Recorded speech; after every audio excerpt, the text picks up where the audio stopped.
umuntu naho yaba ari umwana amenyekanira ku byo akora, ntabwo ari ku byo avuga, amenyekanira ku byo akora. Iyi kamera mubona umuntu aba yicaye imbere iraduhisha. Donc ubuzima abantu benshi babaho kuri kamera buba butandukanye n'ubuzima babaho hanze ya kamera. Usanze kuri kamera umuntu ashatse kwigira umuntu w'igitangaza, ashatse kwerekana ko niwe muhanuzi wenyine, ashatse kumvikanisha ko niwe wenyine ugira amagambo yo kuvuga, ashatse kumvikanisha ko niwe musitari, niwe muntu mbese oyaye. Ishyamba ni rigari kandi ikibuga ni kinini. Bantu b'Imana mureke tugende gakeya, turacyafite urugendo imbere. Uyu munsi sinzi imyaka iri imbere nsigaje yo kuba nakorera y'Imana, sinzi iminsi nsigaje yo kuba nakabaye ndi imbere y'abantu cyangwa se ndimo muri ministeri nyivugira Imana.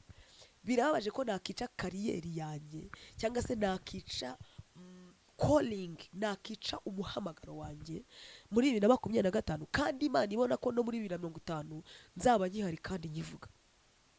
Abantu munyumve neza, ni byiza rero ko twitoza kugira discipline nonaha kuruta kuzumva ko tuzayigira ejo.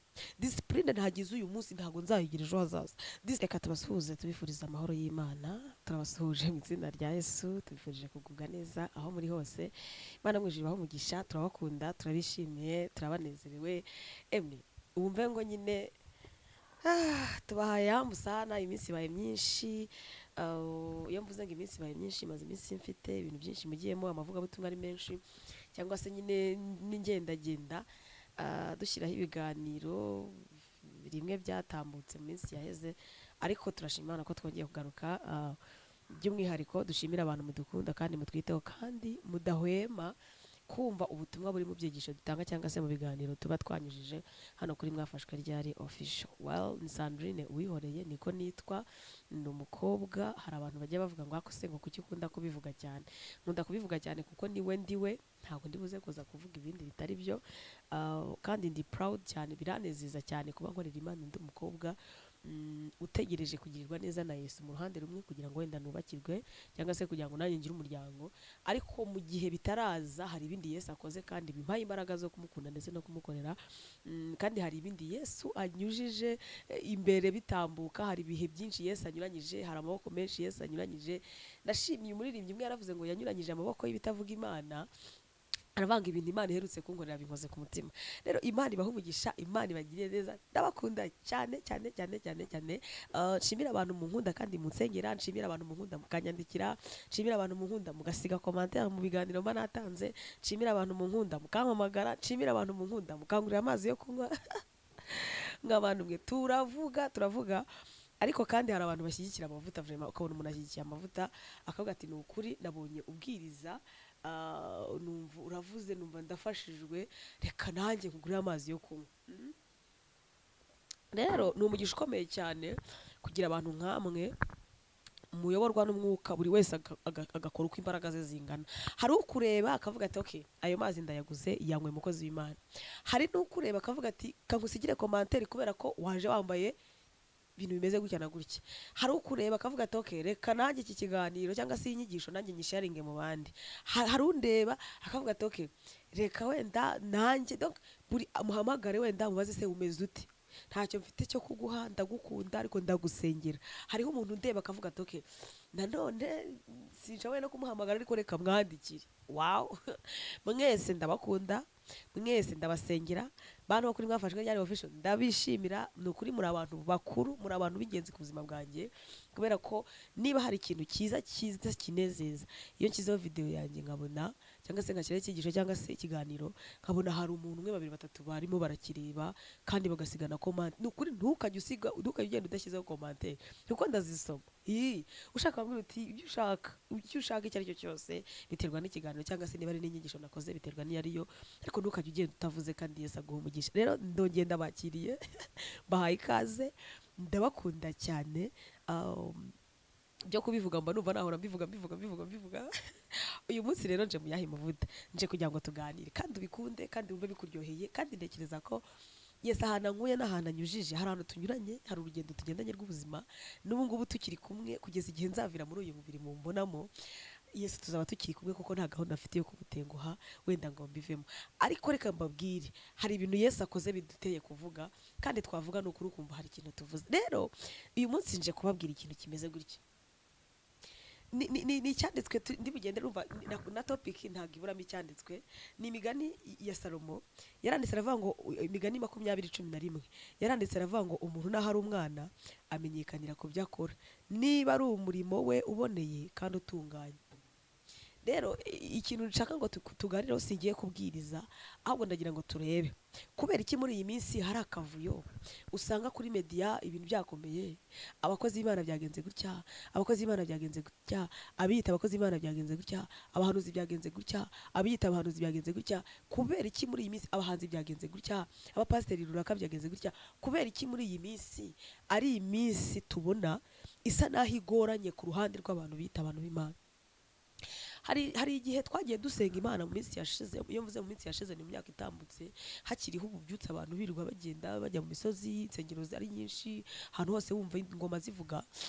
Noneho dusikize muri hangana mfitemo urukororo, maze iminsi ivuga cyane, ijwi ryawe ntabwo rimeze neza. Noneho twaba turi gusenga Imana, ukumva nk'umuhanuzi aravuze ati ni ukuri ndirahiriye ndaje kandi nje gutwikurura ibyari mu mabanga. Hari korasi twajyaga turirimba ivuga ngo ishungurwa riraje buri wese ashungurwe, ibyari mu mabanga bishyirwe ku karubanda. Ishungurwa riraje buri wese ashungurwe, ibyari mu mabanga bishyirwe ku karubanda. Ishungurwa riraje buri wese ashungurwe, ibyari mu mabanga bishyirwe ku karubanda. Wenda nawe ushobora kuba warumvishe bene izo korasi zimeze gutyo, birashoboka ko ushobora kuba waranayumvishe n'iyo ngiyo, cyangwa se ukumva n'inyigisho zigendanye n'icyo gihe kimeze gutyo. Imana ikavuga ngo igihe kiraje nimuvome, kuko igihe cy'inyota n'inzara y'ibyanjye kiraje. Mugiye kunshaka ntimumbone. Igihe kiraje, ufite impamba nashyiremo byinshi, ufite imvumba navome cyane. Imana ikavuga ibintu bihambaye, kandi icyo gihe Imana ibivuga, urebe ikintu gitangaje, hariho ububyutse, hariho abahanzi benshi, hariho abapasiteri benshi, hariho amadini menshi, hariho abahanuzi benshi. Natwe tukiri mu buvumo, tukiri gusenga, tutari twana Imana itaradukurayo ngo tugaragare nka gutya wenda abantu batubone twasengeraga inyuma. Noneho tukumva Imana ibintu iri kuvuga bihabanye n'ibintu biri kuri tele. Kuko ibyo bintu bizaza ryari, bizaca mu zihe nzira, bizagenda gute, Imana izabikora gute? Nyine ukumva urabyibajije. Rero narindi kubaza ngo kubera iki uyu munsi wa none usanze induru zivuze mu bantu biyita abantu biyitirwa izina ry'Imana? Njyewe maze gukora analize yanjye nk'umuntu, ntabwo bino bintu biherereka donc bishyira ku muntu runaka, cyangwa se ngo mbe nacira umuntu urubanza ngo kanaka yabaye mubi, ngura yabaye mwiza. Ahubwo ni ibihe bisohoye ku bantu, ni ibihe bidusohoyeho. Ni ibihe bidusohoyeho. Biravuga ngo ibyo urabikora nka kwihorera ukagira ngo muhanyije nawe ubwenge. Hari ibintu tugenda dukorera mu mabanga, hari ibintu tugenda dukorera mu byumba, hari ibintu tugenda dukorera mu masoko, hari ibintu tugenda dukora mu ofisi, hari ibintu tugenda dukora kubera ko nta muntu watuvugirije induru direct, kubera ko nta muntu wawigize intambara nyine ngo induru zihita zivuga. Ukabona umuntu aragiye arasambanye, Imana iracecetse. Ukabona umuntu aribye, Imana iracecetse. Ukabona umuntu aragambanye, Imana iracecetse. We akagenda yikomanga mu mutima, azinga ibyo bintu yakoze nta kintu bitwaye Imana. Ariko usanga Imana iturwaza. Nigize mbivuga, hari igihe Imana iturwaza ariko inaturwaje. Nibyo yavuze ko izakugaburira, urimo kurya. Yavuze ko nzambara, ndi kwambara. Yavuze ko nzamenyekana, dore aho nicaye muri kundeba. Yavuze ko ugasanga amasezerano Imana yagiye ivuga mu by'ukuri ariko genda sohora. Yavuze ko nzabyibuha, suko nguko nanganaga pe, kandi bibaze ko ikivuga ko ikimbyibuhije. Nyine ugasanga hari ibintu birimo biragenda bisohora, ariko ugasanga twebwe ntabwo turimo turita kuri bya bindi biri dusohoraho byiza, ariko tukirengagiza ko tukiri mu isi kandi dufashe igihe mu ntambara. Ugasanga abantu benshi bagumye mu bintu by'ibitangaza, cyangwa se mu bintu Imana iri gukora mu mirimo y'Imana gusa, ariko ntibite ku bugingo, ntibite ku iherezo. Salomo rero mu nararibonye ye agiye kwandika aravuga ngo umuntu naho yaba ari umwana bebe wawe ndo mu rugo, nubwo yaba ari umuzamu wo kuri gate, nubwo yaba ari wa mukobwa ugutekera mu rugo, cyangwa se wa musore ugutekera mu rugo, nubwo yaba ari bosi wawe mu kazi, ntumurebera muri uwo mwambaro, ahubwo we ikimurimo uwo ari we imbere amenyekanira ku byo akora. nigeze mbona abantu b'abahanga ugasanga umuntu ni umuntu w'umunyabwenge, ugasanga umuntu ni umuntu wize nawe ugakirwa bikangisha, ugasanga ni umuntu w'umutunzi, ni umuntu ufite ibintu bya mirenge, ni umuntu nyine isi igomba icyubahiro nawe wakabaye akihesha, ariko kumva avuze nk'ikijambo nko mu bukwe ahantu, cyangwa se nko muri pati ahantu muri fete, cyangwa se muri nk'ahantu kumva umuntu ari ku ikintu cy'ikijambo kose pas possible. Uyu se niwe muntu uvuze iri jambo, uri kumva? Ni ukuvuga ngo uyu muntu ntabwo turi bukangwe n'isuti yambaye, ntabwo turi bukangwe n'uko yashananye cyane cyangwa yambaye inkweto ihagaze, ahubwo ibintu bimuvuyemo, ibintu ari gukora nibyo bizatumenyesha neza uyu muntu wari we. Bene data, Yesu yigize avuga ijambo rikomera avuga ngo tuzabamenyera ku mbuto zabo, cyangwa se namwe mudukurikira muzatumenyera ku mbuto zacu. Si ngombwa ngo ubone ngo mwafashwe ryari ngo yicaye hariya ngo arimo aravuga ngo he ngo ndahimbawe ngo rwose ngo ni umuntu w'Imana. Oyaye, winjajinga ko ndi umuntu w'Imana ugendeye ku byo mvuga, ahubwo niba unzi niwe wahamya ko ndi umuntu w'Imana. Nta muntu, hari igihe abantu bavuga ngo nyine ngo nta muntu ngo umenye undi, ngo umuntu arimenya. Umuntu ahubwo twe usanga twibeshya, twigira abo tutari bo, tugahagarara mu buzima tutarimo, ugasanga twebwe ubwacu turi kwibeshya, turi kwiyita ibyo tutari byo. Ariko abantu batuzi, ndabyemera, harimo abantu wenda baba bashinzwe kwica amazina y'abandi, bahora baturebera muri negativity apana muri positivity, ahora yumva yagukubita hasi akumva nta cyiza wavuga, akumva iteka yahora nyine yaguteza abantu, abo nabo babaho. Ariko 50% y'abantu harimo, donc ku ijana ry'abantu 50% haba harimo abantu bakuzi neza, bavuga ati uyu muntu koko niba wera bakavuga ati urera, niba kandi unirabura bakavuga ngo urirabura. Donc harimo n'abandi nanone nabo uba utamenya ukuntu bameze. Ikintu ndi kuvuga ni iki, nimuzigire mutinda ku bantu ngo kanaka yakoze ibi ngo kanaka yakoze oyaye, ahubwo aba yarabikoze kera, ahubwo hari igihe kiba gishyitse cye cyo kugira ngo ajye ku karubanda cyangwa se ajye ku mugaragaro. Nimuzigire mubona umuntu ngo aranamye, bino bita ngo ni ukwanika, ngo Imana iramwanitse, oyaye, ahubwo aba yaranamye kera, we aba yariyanitse kera, ahubwo ikintu kiba kibaye ni cya gihe cy'Imana kiba kimusohoye cyo kwanama. Rero nahoze nibaza kubera icyo usanze muri iyi minsi inkuru z'abantu bita abantu b'Imana arizo ziri trend, nizubona kanaka na kanaka bari mu kanaka ari muri mabuso, kanaka araha, kanaka meza cyane. Kubera iki? Mana, rero birambabaza nk'abantu mwe munkurikiye giye, birambabaza pe. Muransenga n'Imana kugira ngo nukuri Imana igikomeze dutwikire, kandi duhe imbaraga, duhe n'ubwenge bwo kumenya uko twitwara nk'abantu b'Imana. Hari igihe tuza tukababwira nk'ibintu, cyangwa se nanjye ubwanjye nkibwira, kuko ntago naza kukugira inama nanjye ntigiriye, wenda ugasanga mbisemo gukizwa, mbisemo ubuzima buri hasi loki, bwa buzima nyine butasakuza, bwa buzima butishanutsa. Hari utuntu tw'utugeso n'uduco tuba mu bantu tutari twiza habe na gato. Ugasanga umuntu ntagirwa inama, ugasanga umuntu ahora ari mama mushyano na papa mushyano, ugasanga umuntu ntiyumva, umuntu ntaca bugufi, umuntu ntahugurika, umuntu arumva ko ari we wenyine uri kuri top. Reka nkubwire, uko inkende izamuka hejuru mu giti, niko igenda igaragaza ubwambure bwayo. Ni umugani uba mu Cyongereza ariko ubwo ngerageje kuwushyira mu Kinyarwanda. Uko umuntu agenda azamuka, uko umuntu agenda atera intambwe izamuka, niba wihoreye ntarinzwi, cyangwa se narakomeje nsenga mutambona, uyu munsi mukaba muri kumbona hano, uko Imana igenda inteza intambwe, niko utuntu twanjye runaka, niba hari utuntu tubi nkora, niba hari utuntu tw'utugeso, niko tuba expose.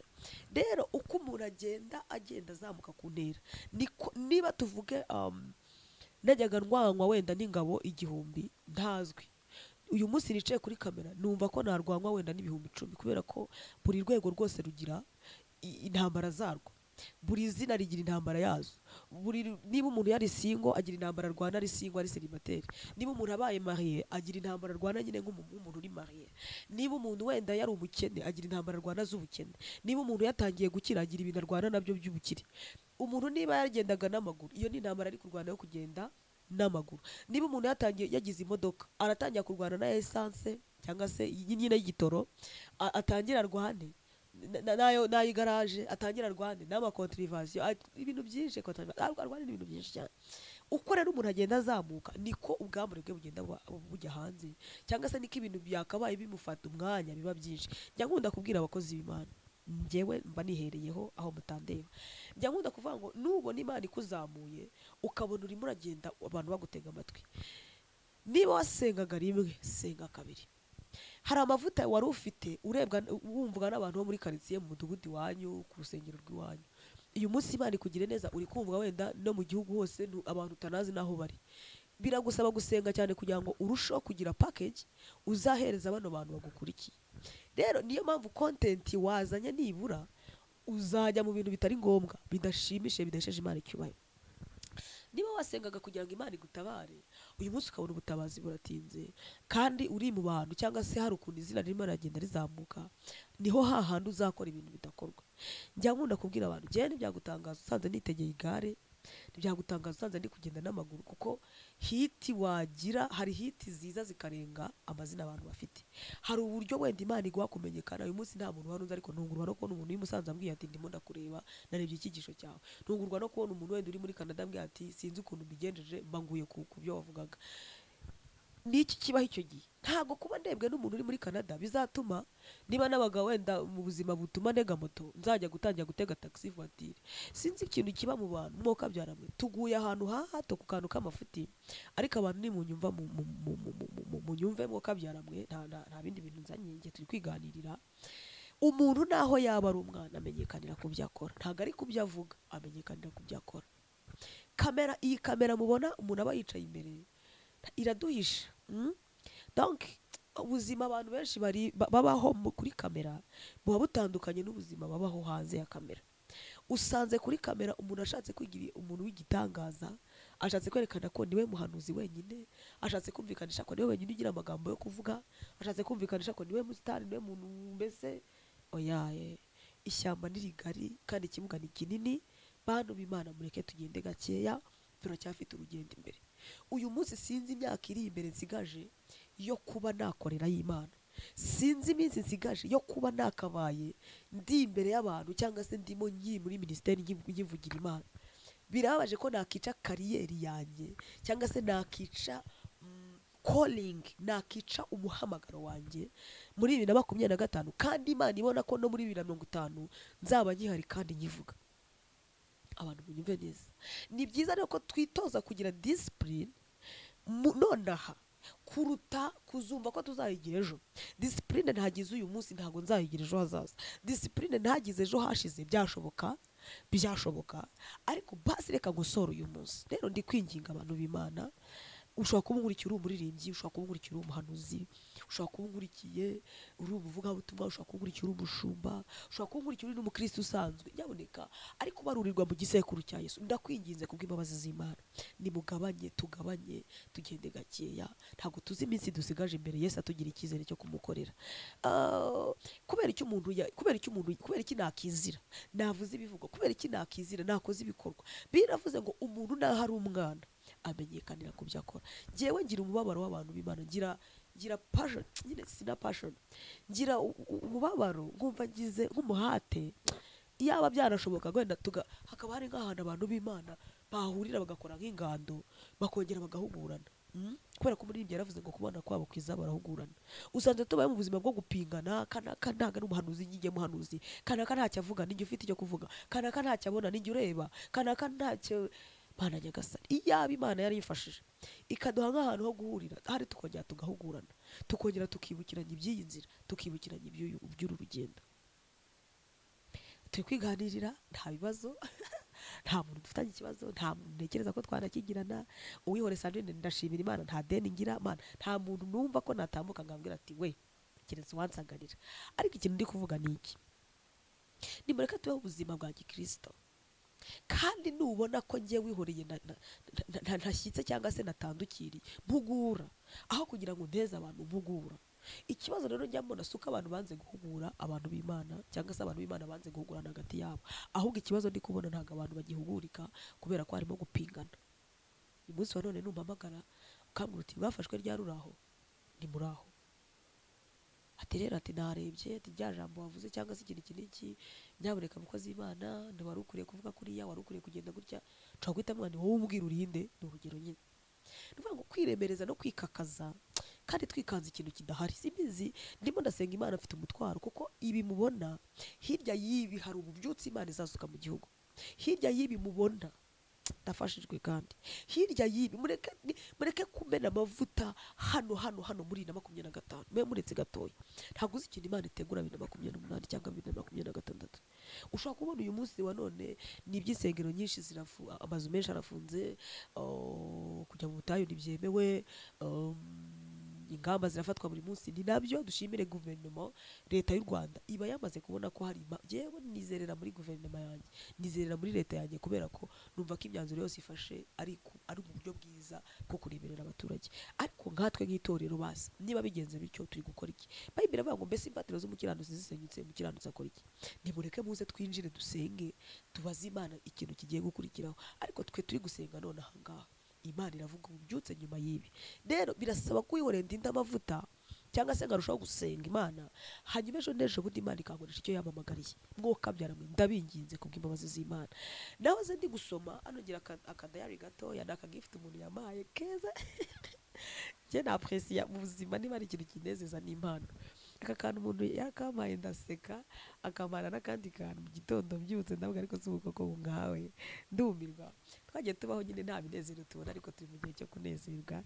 Naka short diary ariko keza pe gatoya kameze ukuntu nyine ushyiramo short notes. Nigize nararebye ndavuga ngo mu bazima harimo abazima. Ego uko tugenda ubwo mubona bimeze bityo, hariho abantu bazima kandi bazima. Twese turi bazima kuko twese turi guhumeka, turimo turagenda nyine, turahurira ku mabisi, turatega, turagenda, turahurira mu masoko, mu mabarabara hose, ariko twese turi bazima nyine. Uturebye wese abona turi bazima, tugenda, dufite ubuzima. Ariko mu bazima nubwo twese turi bazima, ariko harimo n'abandi bazima bafite ubwenge bw'Imana, bafite impuguro z'Imana, bagifite gushaka mu maso h'Imana, bagifite kumva banyotera Imana. Noneho muri abo bazima navuze, kuko twese fata nk'aho ari abazima centrale ni twese ko turi bazima, ariko flesh ya mbere irimo abantu bazima ariko bazima, flesh ya kabiri irimo bazima ariko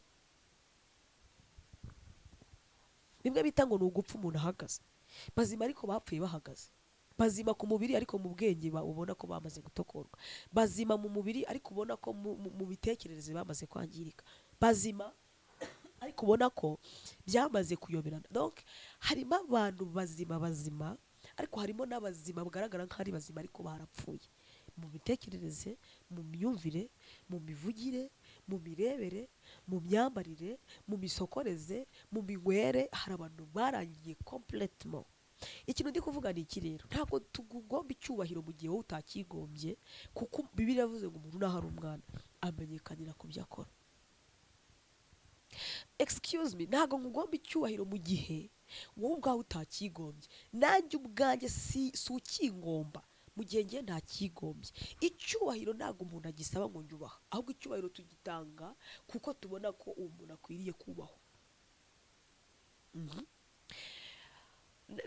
Ni nk'urukundo, ntabwo usaba umuntu ngo shango wankunze, agukunda kubera ko nyine uri uw'igikundiro, ufite ayo mavuta yo gukundwa. Mw'abantu tuzajya tuganira ibintu byinshi, ariko niki navugaga, gerageza mu mikorere yawe, gerageza mu mirebere yawe, gerageza mu myumvire yawe, gerageza. Reka mbabwire, tugiye kujya dutinda tubaganiriza, kuko kubwirizwa twarabwirijwe, guhanurirwa twarahanurirwa. Usanga umuntu afite diary isumbye iyi Bibiliya, bya diary binini cyane. Usanga umuntu afite agenda kinini cyane kirimo ubuhanuzi, kirimo amasezerano. Usanga abantu bafite ibintu byanze no gusohora. Kubera iki? Nta nubwo banasenga Imana ngo babazize Imana, kanaka ko yamanura ibi byari bivuye kuri wowe, nta mwanya afite, ntabwo ashaka yirwa yivomotera Imana. Imana ntigikora, Imana nisubiza, Imana oya. Wasanga ari n'akana kabiguhanuriye kwa wamukubise agafuka k'umuceri, akavuga ati reka mukubite ibigendanye n'amara. Reka mbabwire, duciye mu bintu bihambaye. Ariko ikintu ndi kuvuga ni iki? Gerageza wisuzume mu migendere yawe. Niba uri umuntu w'Imana, iyi message ni y'abantu babarurirwa mu gisekuru cya Yesu, abana b'Imana, abaririmbyi, abaprotokole, abadiyakoni, aho muri. Niba uzi neza ko wakiriye Yesu nk'umwami n'umukiza, ndakwinginze kubw'imbabazi z'Imana, gerageza umanuke gatoya, tumanukane gatoya, kuko Yesu akunda abantu bamukorera ariko baciye bugufi kandi biyoroheje mu mitima, kandi rwose bafite kwera mu mitima yabo. Kandi rwose Yesu yaravuze ngo uru rugendo twikoreje ntago ruremereye. kubera iki ruturemereye? ni uko ari twebwe twarwikoreye. Imana ibaho umugisha. Narinje kubaramutsa, narinje kubasuhuza, narinje kugira ngo tujye inama. Ariko urebe mu bazima bariho uvuge ngo ese njye ndi muzima cyangwa ndi dead alive? Ndi muzima ariko wowe umupfu ugenda wapfuye mpagaze. Uze kuza kwirebwa ese ese mu bakozi b'Imana bariho ese nakora nawe mbese ujye wicara wibaza uvuga uti ko naririmbye k'ibintu biterewe hejuru, ko tubona amagara yaterewe hejuru, ndasama yanjye gute? Ko nigeze kubana n'Imana, ko nzi imvugo y'Imana, ko nzi ukuntu Imana ikora, ko nzi ukuntu Imana ivuga, biraza kuza kungendekera gute? Imana yo mu ijuru ibaho umugisha. Rero numvaga mfite umutwaro, ikibazo maze iminsi ndi kwibaza, nibaza kubera iki abantu biyita abantu b'Imana ari twe tugiye kuba ikibazo muri sosiyete? Kubera iki? Ibaze ko batafunze utubari, ibaze ko batafunze utubyiniro, ibaze ko hatigeze hafungwa amasoko, ibaze ko resitora zitafunze ariko insengero akaba arizo zifungwa. My God, ibaze ko tuwarete zuzuye ziracyahari, zirafunze mu bundi buryo bari kuzivugurura, sinzi ukundi bubivuge, ibintu nimbivuga birababaje. Ntago bafunze amagereza ngo wenda ngo bavuge ngo kuko zabuze abantu bazijyamo reka dufunge gereza. Ntago hari gufungwa wenda amasoko ngo bavuga ati iri soko rifite akavuyo mureke turifunge. Ntago bari gufunga wenda ngo bavuga ati iyi oruferina abana bose babonye abaterankunga ibi nibireka tubikureho kuko byamaze. Ni insengero ziri gufungwa. Wenda ushobora kumbwira uti ni igihe cy'akarengane. Nta karengane. Ntago turi muri cya gihe cya ba Petero babambwaga bacuritse. Oya, ahubwo nitwe ubwacu twizize abarokore, abantu bitwa abantu b'Imana, abantu bitirirwa izina ry'Imana. Dufite izina twatobye twamaze kwanduza. Taza kuza kubaza abasilamu b'inshuti zanjye mbabaza niba imisigiti yabo nabo barayifunze nk'insengero zacu. Taza kuza kubaza abagatulika tuziranye barimo kandi banafite n'ukuntu baba no mu myanya y'imbere muri gatulika, babaza niba na kiliziya baragiye bazifunga cyane nk'utu dini twari tumeze nk'ibihumyo. Kuki twebwe tugira gutya, twe dutitira dufite ibikabyo kubera icyo ari twebwe bafungiye? Njye ndimo ndabaza Imana muri iyi minsi ngira ngo Mana njye mbabara niba hari uruhare rwanjye rurimo. Kubera iki twebwe tubwiriza tugasarara? Kubera iki? Why? Kuki twebwe twigiza aba born again churches? Twebwe twigiza mbese abantu nyine, twebwe mbese twumva ko ari twe bavutse bwa kabiri, ni twe banyamwuka, ni twe banyempano, ngo abadive ngo ntama. Kubera iki? Why? Nawe ubyibaza. Ese ntabwo Imana mu bintu byatumye Imana irakara kuko yarabivuze ibintu ntabwo byatunguye Imana? Ntago wasanga gufungwa kw'aya madini, ntago wasanga gufungwa kw'ibikorwa runaka by'ahantu abantu bahuriraga basenga, nta ruhare rwawe rurimo. Ntago wasanga wararakaje Imana mu mikorere yawe n'imitekerereze. Abagabo barakubita abagore, Imana ibi byo nzabigarukaho. Nakuze iwacu rwose habayo karate, hari hasi hejuru ari igipfunsi. Yego ku myaka yanjye mitoya kugira ngo ku 10 kiba mu rugo nabonaga bikaze. Mfite rero icyo nabivuga kuko nabonye hohoterwa mu rugo iwacu. Mfite icyo nzababwira ukuntu rwose mwangiza abana, mukina muhondana murwana kandi mujya guteretana abana niba ari bahari, ariko bakaza kuza kugerwaho n'ingaruka z'imyitwarire yanyu mibi mu rugo. Abandi bikabaviramo ibikomere byo kumva batinya ingo. Nk'ubu nkanjye rwose uretse Yesu mbwira uti ndaruguhaye uragiye, ariko ubundi ku bwanjye mba numva ibintu nabonesha amaso yanjye birahagije. Rero Imana iduhana umugisha. Abakristo Mana yanjye njye niho ndasenga Imana frere. Kubera iki mu rugo rw'abakristo nibo bavugwaho amarozi, abiyita abakristo nibo bavugwaho ubusambanyi bw'indengakamere. Sinzi ngo yarongwa akana k'imyaka 10, sinzi ngo niwe watandukanye n'umugore. Abapasiteri nibo bari kurongorwa n'abandi bantu cyangwa bakarongora abagore benshi. Hakutahera uko umuco tuwitira ngo ni w'abasilamu, mwe bwaje gufatwa rya tuvugisha ukuri. Urumva njye niho ndasenga Imana kugira ngo Imana indengerane na bene wacu bemera guca bugufi, kugira ngo bongere kwinginga Imana yongere igaruke ku Rwanda ndetse no kwitorera mu Rwanda. Mu barokore niho hantu haba amakimbirane, niho haba ubujajwa, niho haba ubusutwa, niho haba guteranya, niho haba kugambanirana, niho haba ubugoryi. Amana njyewe ngeze ku rwego numva rwose pe basi nka wa mukristo ijana n'umunani uvuga ngo ngenda umukristo wo mu mutima niho hantu numva rwose bigiye kugana, kuko kwirwa mbwira abantu ngo ndakijijwe ngo ndi umurokore, aca we bivure. Nimureke dusenge. Ariko ikintu nari mbivugiye ni iki: umuntu naho ari umwana, Imigani 20:11 amenyekanira ku byo akora. Wowe karitsiye bakuziho iki? Wowe mu isoko ahantu ukorera bakuziho iki? Ukuyeho guteka agatambaro nkanjye, aho ntibazi ko ari ugira umushiya wa mbere. Ukuyeho ko ari mbese wigira umurokore nubwo waba ufite benshi cyangwa se ufite amahereni, ibyo ni ibyawe. Upfa kumuvuga ko Yesu ari umwami n'umukiza w'ubugingo bwawe. Aho ntabwo ari wowe nyirabayazana, ntabwo ari wowe uteje ibibazo. Ese atugirire neza, Imana ibahe umugisha. Ndabakunda cyane, ndabasengera uko wumva mfite umutwaro wo gusengera itorero, by'umwihariko no gusengera abantu b'Imana nanjye ubwanjye, kugira ngo Imana tubone ko yakongera kutwunamura, kugira ngo twongere tugire indangagaciro, be kutumenyera ku mabi batumenyere ku byiza. Imana ibahe umugisha, Yesu abishimire. Ndabakunda. Niba utarakoze subscribe ntacyo bigusaba, koraho, kandaho, hanyuma usige commentaire ndakwinginze, niba wumva byakuryoheye cyangwa nawe uko ubyumva, kugira ngo biduhereze ikindi kiganiro cy'ubutaha. Rero nakagaruka, dushimire wowe ukibihagazemo cyumva ugishaka amaso y'Imana, tugushimire wowe ucyumva ugitinya Imana, tugushimire wowe ucyumva mbese utakigenga, tugushimire wowe ucyumva ko utabaho Yesu adahari cyangwa se utari mu buzima bwo kuba Imana. Reka tugushimire. Muhatawe si ubusa ku mwami, amaraso Yesu agutwikire. Imana y'amahoro ikugirire neza. Turabakunda. Mbanumva nabibabwira cyane. Nyemere nubona ufite ikintu wanyandikira ukambwira, nimero yanjye iriho ni 0787415178. Uretse ko no ku kiganiro ibiriho ni yanjye. Amahoro y'Imana abane namwe.